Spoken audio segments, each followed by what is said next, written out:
everyone, this is Nya, and welcome back to the Great Build YouTube channel, and this is a review of Nya and Arin's Baby Dragon Battle, which is a 4+ Ninjago set that released in the Dragon's Rising wave that contains a total of 4 figures, 2 main builds, and 3 side builds, and retails for $40 in the US.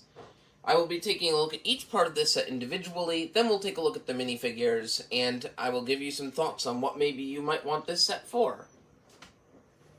This is the first part of the build we'll be looking at. This is a side build for the set, so it's not the main build that's featured in the set, but it is substantial enough to be used on its own. This is like a little hover bike, which is used for the Imperium guards. In the show, they come in mostly uniform sizes. However, throughout multiple different LEGO sets, there are multiple different iterations of it. This one surprisingly fits in with the others, despite the fact that it's made out of 4+ scaled pieces.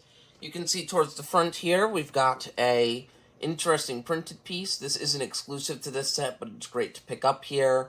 In addition to the fact that you get these gunmetal gray cylinders in the back, which were also used on the 4+ Bounty, which I will hopefully be reviewing on the channel soon. This also uses probably one of the most unique piece usages I've ever seen. This bottom here is actually the same piece used for the body of the dragon. So it's actually a reuse of a piece that normally would only be used for one purpose. And also, from the outside, you wouldn't be able to tell that this is really a 4+ build. It kind of just blends in with the other vehicles when you put them next to each other. So this is a pretty good addition to the set, and it definitely makes a worthwhile enemy for your heroes to fight against. Before we get to the main part of this build, I'd like to take a look at 3 of the smaller side builds that come in this set. You can see there's a campfire, a small little hut/shrine that you could put Baby Ryu in, and a cannon. The cannon is using Imperium colors like the Imperium Speeder, so if you really wanted to, you could just use that as a villain build to fire discs. I won't be firing discs out right now because they tend to get lost very easily, but they do give you a spare disc just in case you lose it. The campfire is just a couple of simple pieces stacked on top of each other. Most of them are just cylinders, and then it's topped off with a beautiful flame piece. This makes it easy for you to imagine your ninja are grilling up something for Baby Ryu to eat. Speaking of Baby Ryu, he fits inside this nice little build that he's given to the left here nicely. It comes with some neat sloped detailing to make the roof, and it also features a blue crystal on top, as well as some green foliage on the sides, which can be used as a great piece of terrain building to add to your Ninjago world. This is the main build of the set. This is a scaled-down version of the giant lightning dragon that was featured in the second most expensive part of the wave, which is Lightning Dragon versus Empress Mech. Now, this particular dragon features a exclusively printed head mold that seems more accurate to the show version of the dragon in the larger set than the set actually gives you. So I guess you could take this as another piece to make that dragon more accurate, but I can also see this dragon head being used in more custom builds. The only downside is, this dragon does not feature a moving bottom jaw, it's all fused together. There are some red pieces that kind of mimic the tongue, but they're barely noticeable from most angles, so it would be something that I would recommend people to change out and upgrade with their own parts from their own collection.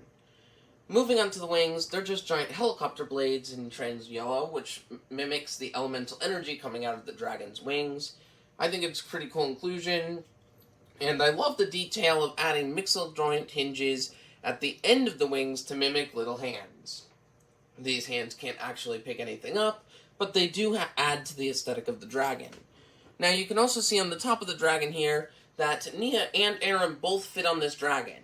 That's due to the fact that this saddle this dragon comes with features enough room for 2 minifigures. There's also some gold detailing towards the back, and one more elemental blade on the tail. Something else interesting is that there's also these raptor legs, but with an exclusive new print, which if you're looking for interesting parts for custom dinosaurs or other dragons, there's a simple way to do it. And as I mentioned earlier, the base of this dragon is the same base used on the base of the Imperium vehicle, which is just a unique use of pieces. Overall, I think this dragon probably could be used for more custom builds, but it's fine for what it is, and it definitely looks adorable. These are the 4 figures that are featured inside of this set.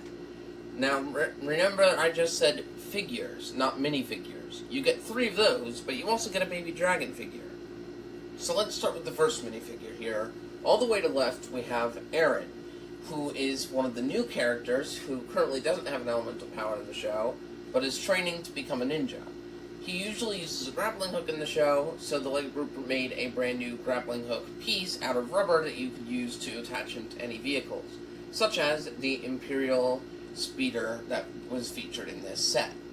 He also features gold horns and a piece on the back of his armor that holds swords similar to the DX armor from the 2011 and 2012 ninja suits. Following next over to that, we have Nya, the water ninja. This particular suit fits Nya much better than some of the others do, because instead of having a base color of gunmetal gray, it's a base color of light royal blue, which is a very unique color that Nya uses in her color scheme, and it matches the water aesthetic very nicely. Additionally, she gets a new face print and an alternate face that you can see here that has a visor.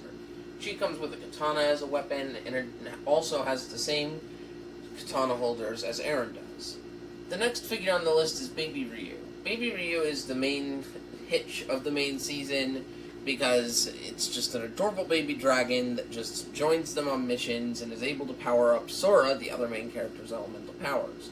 This is the cheapest set for you to get Baby Ryu, as well as Arin and that form of Nya, so it is worth picking up this set if you don't want to spend a lot of money on it. However, there is something worth noting about this particular dragon figure. You cannot bend any of the limbs or the wings, they're all fused into one part, but that's to make extra detail when they molded the piece together, in addition to giving printed eyes and printed scales for extra detail. Now finally, we have the Imperium Guard, all the way to the right. And this minifigure uses a black and gold color scheme with a samurai-like hood at the top, with some weird orange coloring inside of the torso.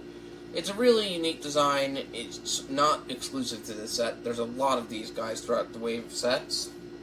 But this one does also come with the new weapon piece the Imperium Guards have, which is a trans-orange as well as gunmetal gray dual-molded blade that can also be positioned to be like a blaster as well, which I think is pretty interesting. So overall, my opinions on this set is that it's a great set to pick up, especially if you haven't gotten anything from Dragon's Rising as of yet. It's a great way to get 3 of the most important figures from the first season very cheap, as well as a decent villain vehicle that could even stand out even in a collection of non-4+ builds. Additionally, there are some unique pieces used for the dragon, which is very useful on the head, which you could use for custom builds, and also some printed pieces on the Imperium vehicle that could be used for custom builds too. You also get some interesting accessories like the turkey leg, the Arin's special grappling hook piece, and you even get a disc shooter as well as a bunch of side builds to add to terrain, which is always something that people are looking for displays. I'd rate this set a 9.5 out of 10. The only thing that I would do to make it better is probably give the dragon a bottom draw that matches the same style as the top draw. There is a simple fix for this that I'll be showing in a later video, but this is a very simple fix, and it's not something that would make me want to say not to get this set. If you do find this set, especially if you find it on sale, or if you're finding someone selling it secondhand because they're done with it, this would be a set to pick up because of how great it is in the overall value. I think it's totally worth your money, so this is definitely one of the top recommended sets that I will say that you should go and get from the Dragon's Rising wave.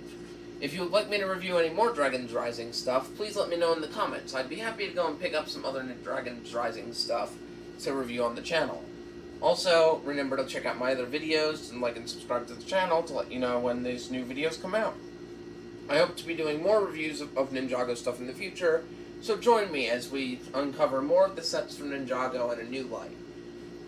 I hope you all enjoyed this video, and I will see you in the next one. Have a great day.